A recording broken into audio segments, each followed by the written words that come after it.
O almoço de domingo ainda nem tinha esfriado quando minha filha colocou uma folha impressa ao lado do meu prato. Pai, seria melhor o senhor transferir sua aposentadoria para uma conta da família. Olhei para o papel. Havia um X onde eu deveria assinar. Melhor para quem? Paulo, meu filho mais velho, deu um sorriso impaciente. Para todo mundo, pai.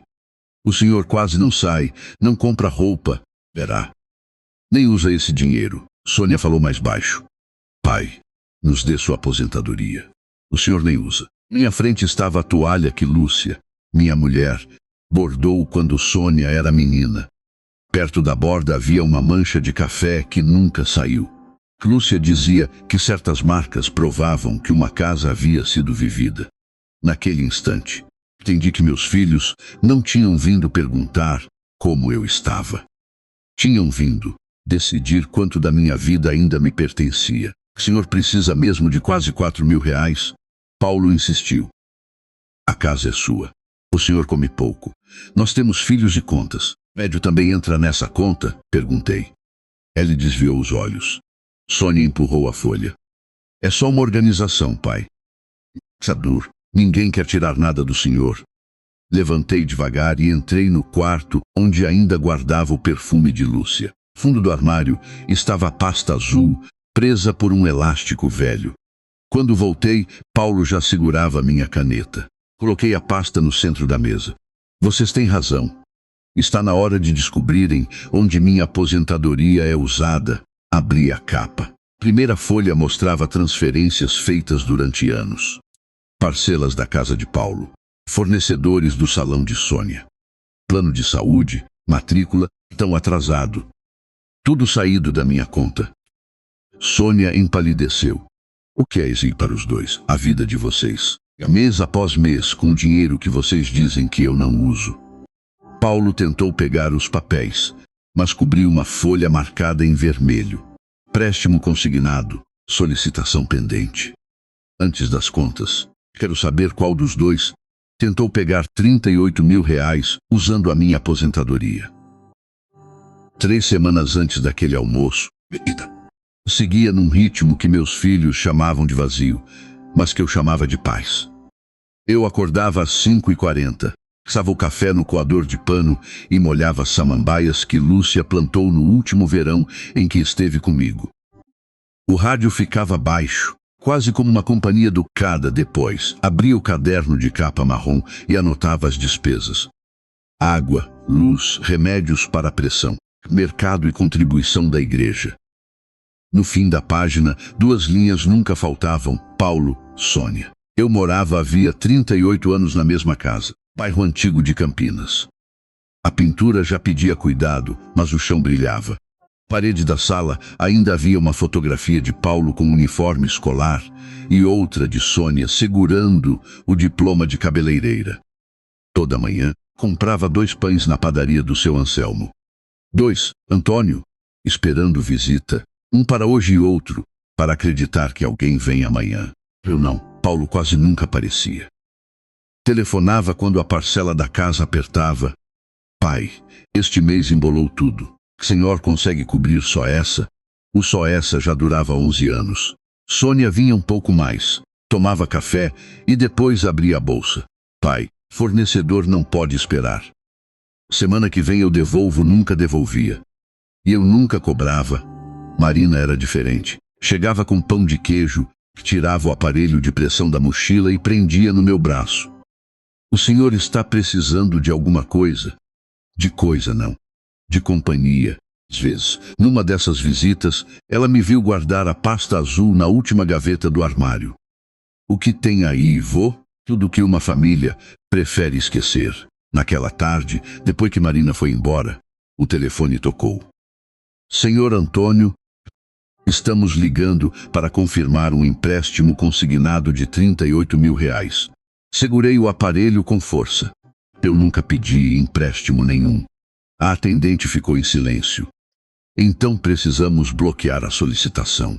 Ela foi aberta com seus documentos e seria descontada da sua aposentadoria. Quando desliguei, olhei para a gaveta onde estava a pasta azul. Primeira vez, me temido, Tive medo de que meus filhos não estivessem apenas pedindo ajuda. Talvez já estivessem aprendendo a pegar sem pedir. Passe.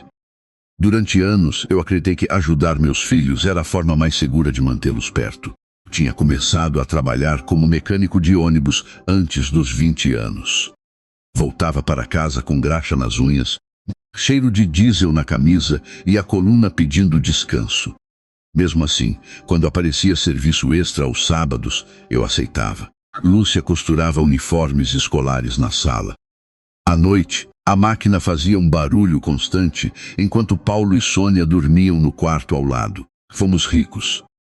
Mas em nossa casa, ninguém dormiu com fome. Quando Paulo quis fazer um curso técnico, vendia a motocicleta que usava para trabalhar.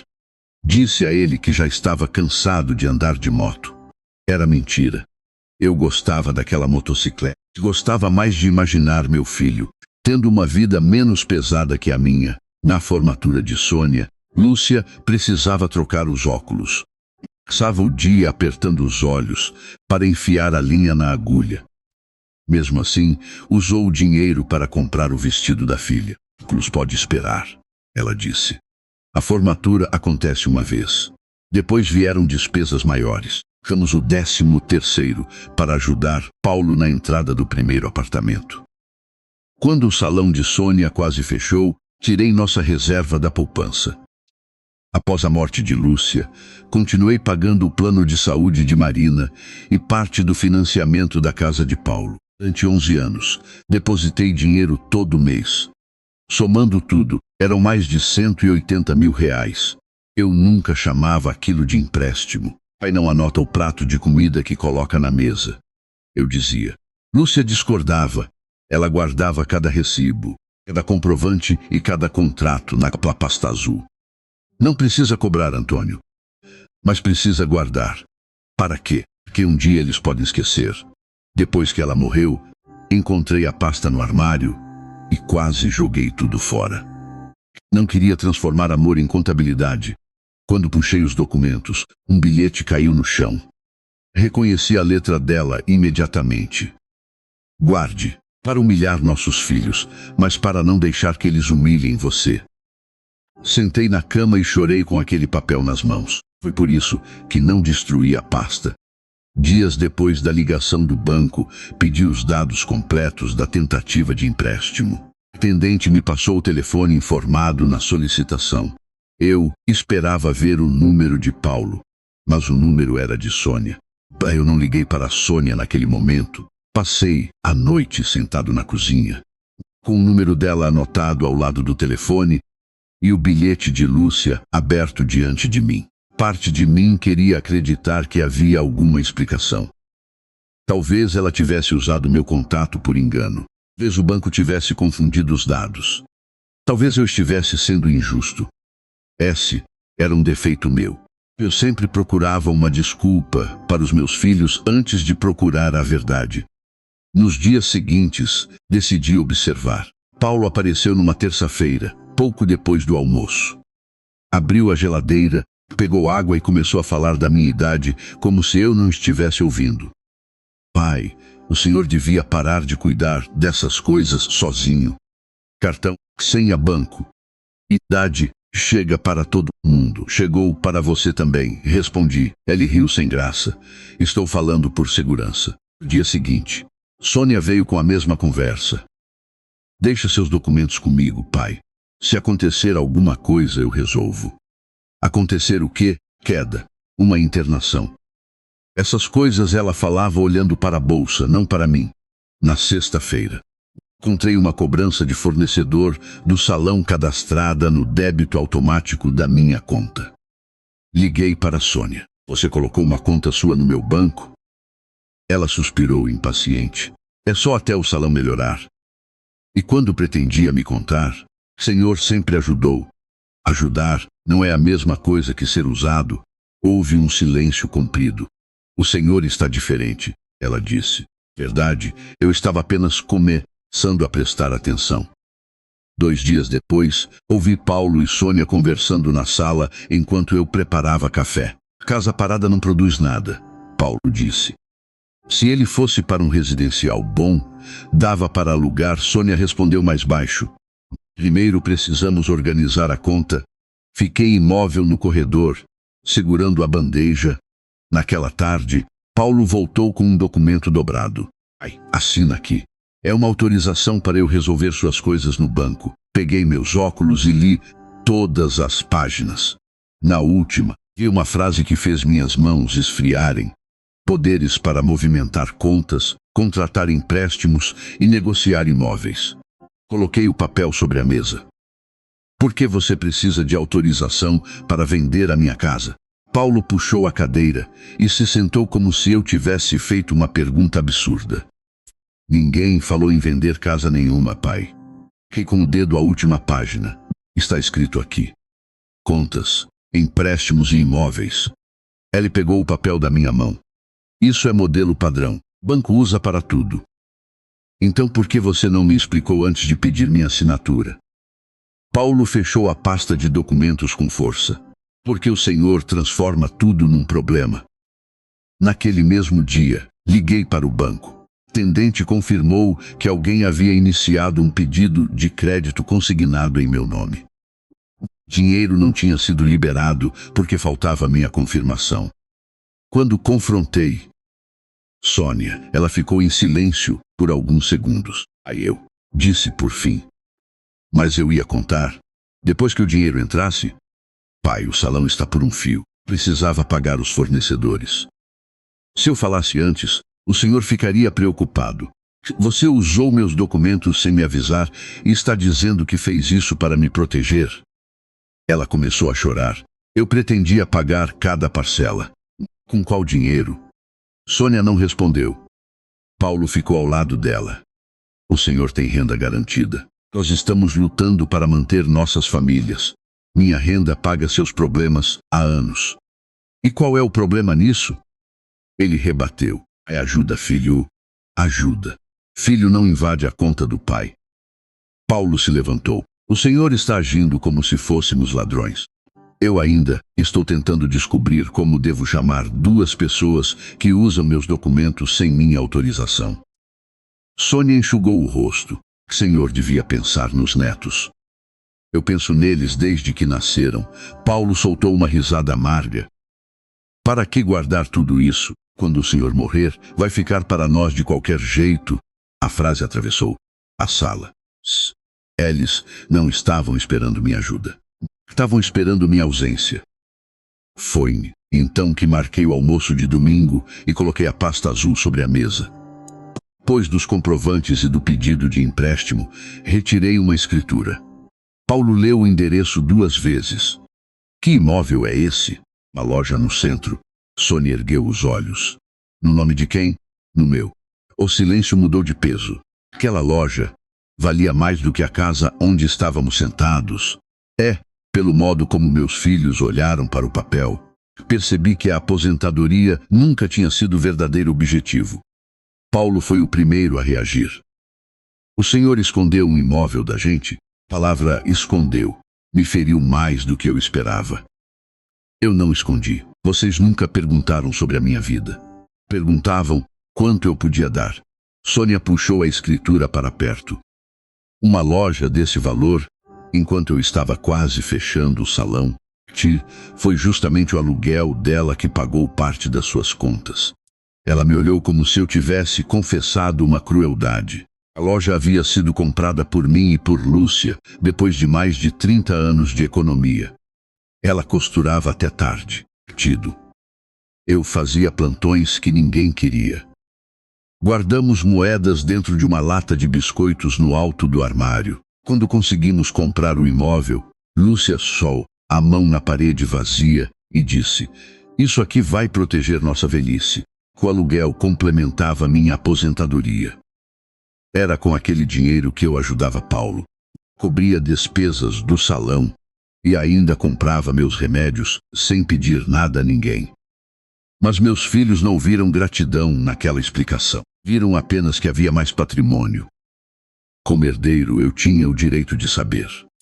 Paulo disse: "Herdeiro não é dono enquanto o pai está vivo." Sônia bateu a mão na mesa. Mamãe nunca faria isso com a gente. Fiquei alguns segundos sem conseguir responder. Sua mãe passou a vida inteira trabalhando para vocês.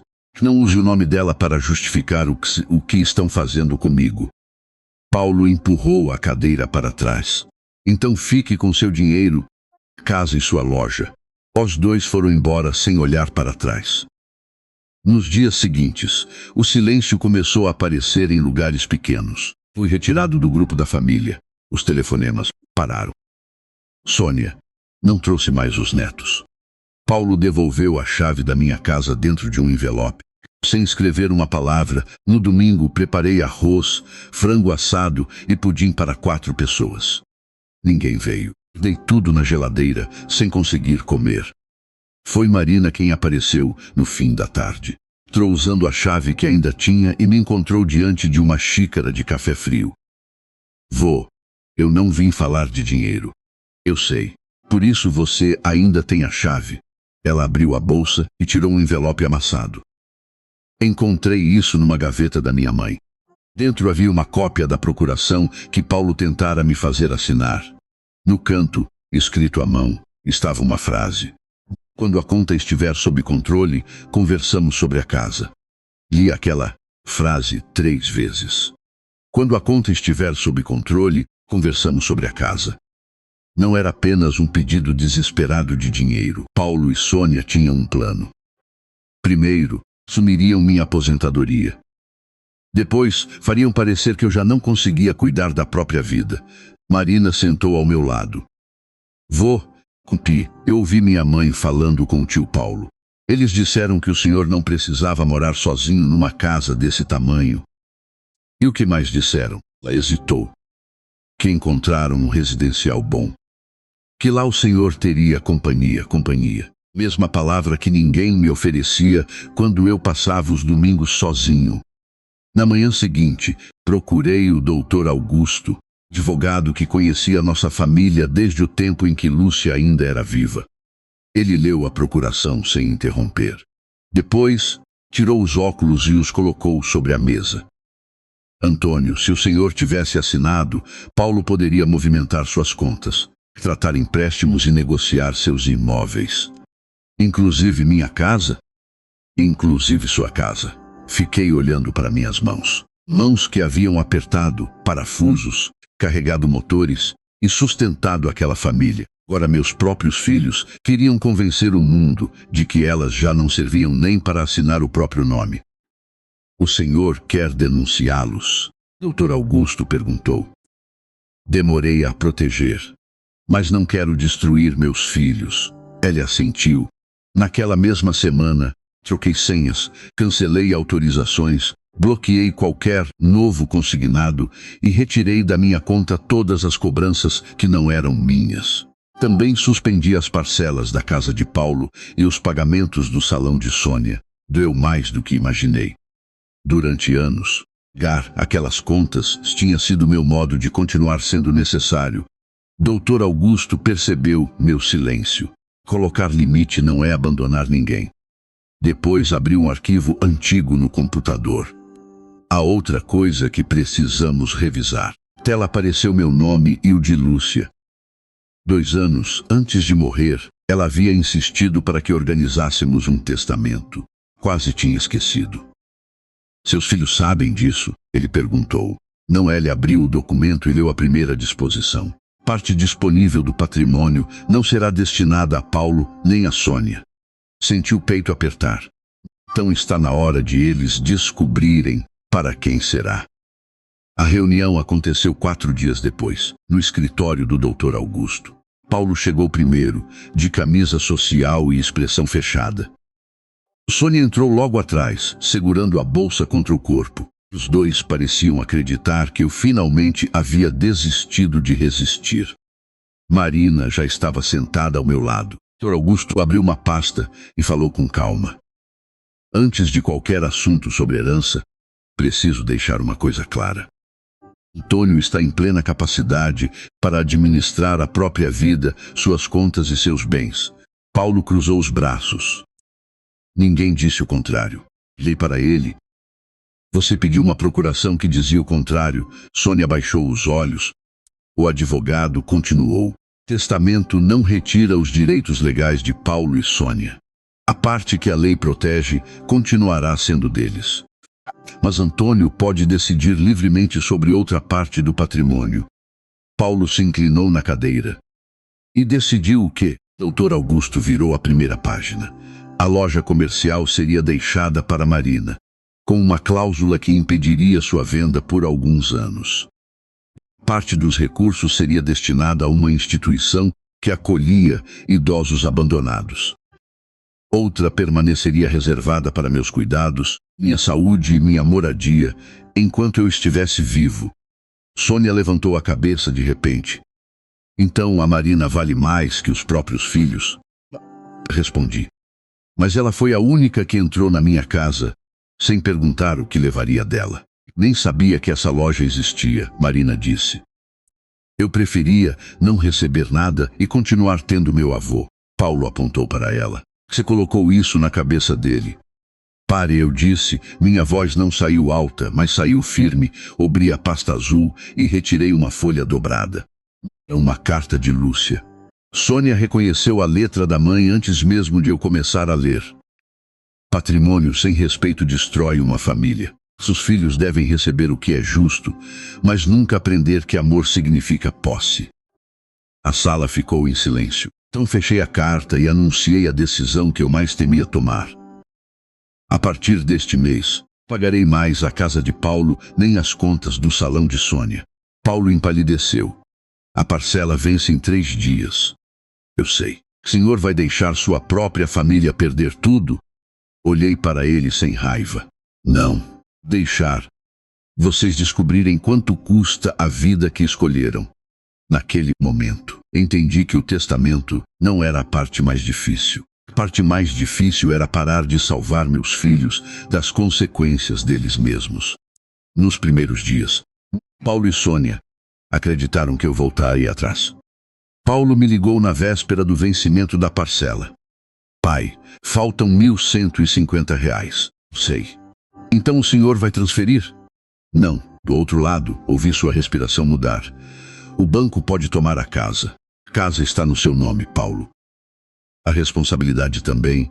Ele desligou sem se despedir. Sônia tentou de outro jeito. Mandou mensagens dizendo que 2 funcionárias poderiam perder o emprego e que o salão fecharia por minha culpa. Por alguns minutos, quase abri o aplicativo do banco. Foi Marina quem encontrou meu celular na mão. O senhor vai pagar? Talvez seja melhor evitar uma tragédia. Se sentou ao meu lado. Vô, uma tragédia é perder a saúde, a casa ou alguém que a gente ama. Ter que reorganizar um negócio não é tragédia. Guardei o telefone. Sem o dinheiro que eu colocava todos os meses, a vida dos meus filhos começou a mostrar o custo verdadeiro. Paulo vendeu o segundo carro. Cancelou uma viagem e descobriu que quase 1/3 das despesas da casa dependia de mim. Sônia fechou uma sala do salão.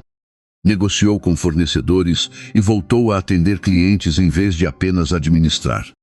Pela primeira vez, eles precisaram viver com o que realmente ganhavam. Eu também tive que aprender uma coisa difícil. Durante anos, adiei exames, concertos e pequenas vontades, porque sempre havia uma conta deles que parecia mais urgente. Com a renda da loja livre, dei reformar o telhado que pingava sobre o corredor e marquei uma consulta que vinha adiando havia 8 meses. Depois, comprei um par de sapatos. Fiquei parado diante do caixa, olhando o preço, com uma culpa que não fazia sentido. Está caro demais, murmurei. Marina sorriu. Vou gastar com o senhor. Também é usar bem o dinheiro. Saí da loja com a caixa debaixo do braço e os olhos marejados. Algumas semanas depois, à tarde de chuva, a campainha tocou. Era Sônia. Ela não trazia boletos, contratos nem pedidos. Segurava apenas a antiga caixa de costura de Lúcia. Pai, eu encontrei uma coisa que deveria ter devolvido há muito tempo.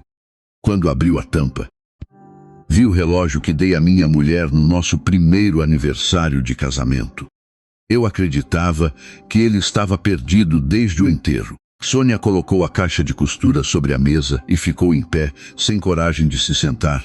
Peguei o relógio com cuidado. A pulseira estava ressecada, o vidro tinha um risco perto do número 3. Ainda assim, reconheci na mesma hora.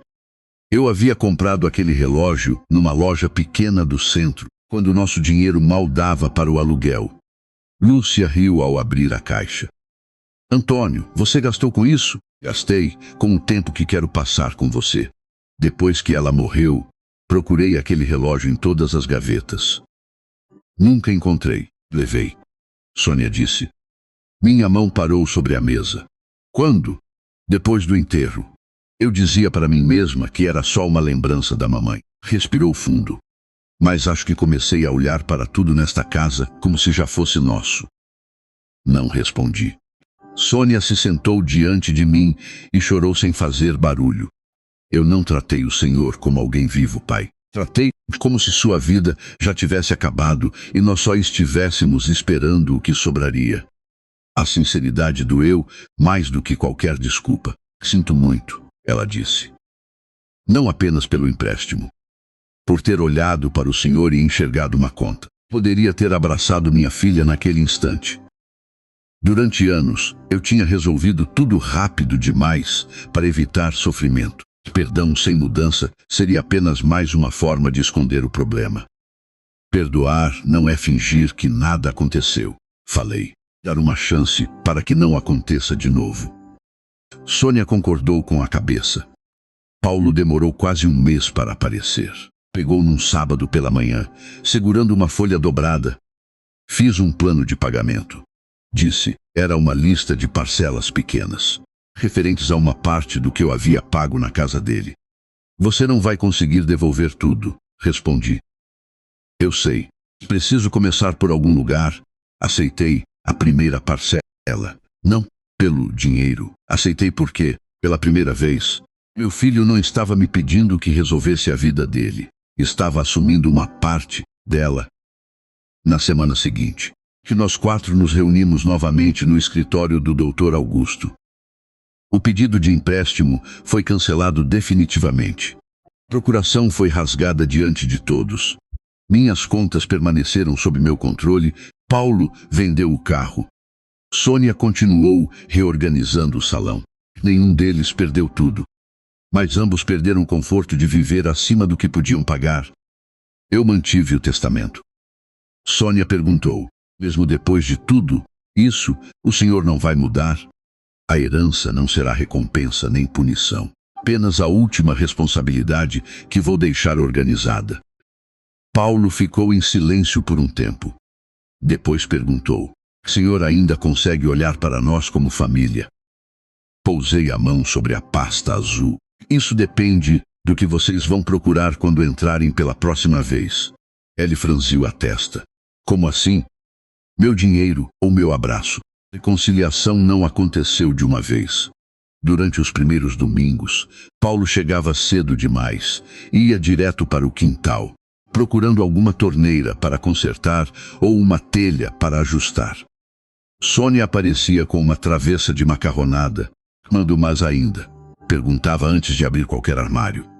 Era como se todos estivéssemos aprendendo a entrar novamente naquela casa. Rina continuava chegando do mesmo jeito de antes, com pão de queijo numa sacola e o aparelho de pressão na mochila. 130/8, dizia. Está melhor, melhor que meus filhos. Ela sorria. Isso o senhor mede de outro jeito. Aos poucos, mesa voltou a ter 4 pratos. Ninguém fingia que nada havia acontecido. Paulo ainda precisava pagar suas parcelas. Sônia continuava reorganizando o salão. Eu mantinha minhas senhas, minhas contas e meu testamento, mas, pela primeira vez em muitos anos, eles começaram a trazer presença em vez de problemas. Num domingo, coloquei a pasta azul sobre a mesa. Os dois ficaram tensos. Abri o elástico e retirei os comprovantes antigos. Separei alguns em uma pilha e outros em outra. Sônia perguntou. O senhor vai guardar tudo? Não, rasguei um dos papéis ao meio. Eu precisava desses recibos para provar o que fiz. Agora preciso das atitudes de vocês para saber quem se tornaram. Paulo abaixou os olhos. Não entreguei minha aposentadoria. Não vendi a casa. Também não mudei o testamento por causa de algumas desculpas. Perdoar não significava voltar ao lugar onde eu tinha sido ferido. Com parte do aluguel da loja, comecei a ajudar uma instituição que acolhia idosos sem família. Na primeira visita, conheci um homem chamado Seu Geraldo, que guardava todos os domingos uma cadeira vazia para um filho que nunca aparecia. Voltei para casa, pensando em quantas pessoas envelhecem sendo tratadas como despesa, peso ou herança antecipada. Dias depois, levei o relógio de Lúcia para consertar. Quando ficou pronto, fui ao cemitério com uma flor pequena. Coloquei a mão sobre a lápide e falei baixo. Você tinha razão, Lúcia. Eles esqueceram. Mas a verdade ajudou todos nós a lembrar. Marina me esperava no portão. O Senhor está em paz, vô. Olhei para minhas mãos, marcadas por uma vida inteira de trabalho. Paz não é quando ninguém mais quer o que é seu.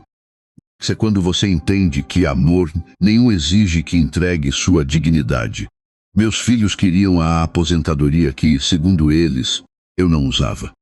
Quando abri a pasta de contas, descobriram que aquele dinheiro já tinha sustentado a vida deles por anos. O documento mais importante não era um recibo, uma escritura, nem um testamento.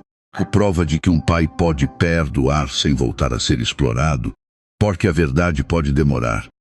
Mas, quando chega, coloca cada coisa no lugar.